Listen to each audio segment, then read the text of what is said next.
कर्मचारियों की हाजिरी हो या वेतन, हाफ डे हो या नाइट ड्यूटी, सबका रखो पूरा हिसाब। पूरे स्टाफ को मैनेज करो एक साथ एक ही ऐप पर। डाउनलोड पगार खाता। नमस्कार, यूपी तक में आपका स्वागत है। मैं हूं संतोष कुमार।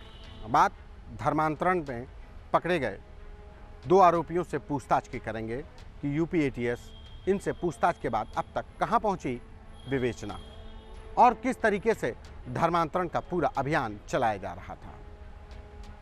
आईडीसी यानी इस्लामिक दावा सेंटर के द्वारा बीते 1.5 सालों में जिन लोगों का धर्मांतरण कराया गया, ऐसे 81 पन्ने में 33 लोगों के धर्मांतरण की पूरी सर्टिफिकेट सामने आए हैं। इनमें सबसे बड़ी बात कि जिन लोगों का धर्मांतरण कराया गया उनके तमाम सर्टिफिकेट्स में उनके एजुकेशन में जो बातें लिखी गई वो इस बात की तस्दीक करती हैं कि जो लोग भी धर्मांतरण करने वाले थे वो सॉफ्टवेयर इंजीनियर, डॉक्टर, बीटेक पास, एमबीए, एम फार्मा करने वाले लोग थे और जिनमें से सबसे ज़्यादा धर्मांतरण दिल्ली में हुआ, उसके बाद उत्तर प्रदेश, बिहार, महाराष्ट्र, मध्य प्रदेश, झारखंड, असम में। अब बात धर्मांतरण कैसे हुआ। ऐसे ही एक परिवार से जब हमें पता चला कि लखनऊ में एक परिवार ऐसा भी है जो इस्लामिक दावा सेंटर के द्वारा धर्मांतरण के अभियान में उनकी बेटी ने धर्मांतरण कर लिया, तो हम वहाँ पर पहुँचे तो पता चला यह परिवार 2010 तक दिल्ली में ही रहता था। पिता टेलरिंग का काम करते थे। किसी तरीके से बेटी को एक प्राइवेट स्कूल में एमसीए कराया, लेकिन असामयिक मौत के बाद पूरा परिवार लखनऊ के अलीगंज इलाके में अपने पुश्तैनी मकान पर रहने चला आया। परिवार में पिता की मौत के बाद माँ, बड़ी बेटी और एक बेटा बचा था। 2010 से 2013 के बीच में 2013 में जब परिवार यहाँ पर शिफ्ट हुआ तो लड़की जिसने धर्मांतरण किया, जिसके मुद्दे पर हम आज बात कर रहे हैं, वो यहाँ लखनऊ के हजरतगंज इलाके में एक शोरूम में काम करती रही। अचानक 2013 में उसने अपनी माँ से मुंबई जाने की ज़िद की और मुंबई चली गई।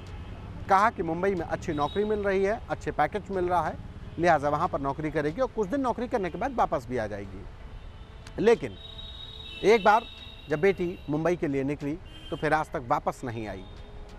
शुरुआत के 1-2 साल तक जो परिवार की जो बेटी थी वो आती रही, लेकिन उसके बाद से अचानक से उसने आना बंद कर दिया और माँ को तब पता चला जब बेटी के 1-1.5 साल का बेटा हुआ और उसने खुद स्वीकार किया कि उसने अपना नाम, अपना धर्म सब बदल लिया है।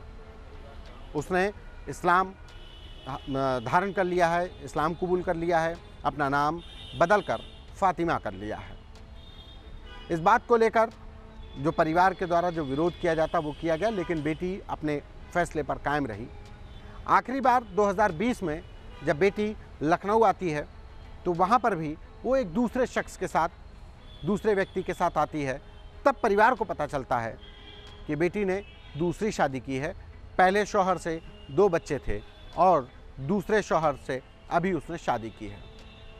तमाम ये तब्दीलियाँ जब हो जाती हैं उनकी बेटी की ज़िंदगी में, परिवार का अभी भी दावा है कि बेटी को बरगलाया गया।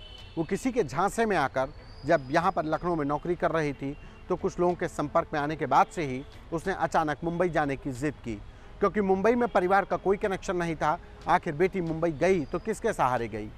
और अचानक से जब उनको पता चलता है कि बेटी ने इस्लाम कबूल कर लिया, नाम बदल लिया, तो उनको भी लगता है कि एक बड़ी साजिश के तहत उनकी बेटी का ब्रेन वॉश किया गया।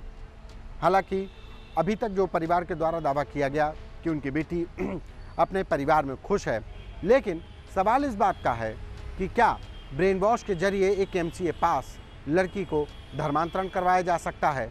और अगर ये धर्मांतरण हुआ है ब्रेन वॉश करके, तो जाहिर है कि गहरी साजिश रची जा रही है इस धर्मांतरण के पूरे अभियान में।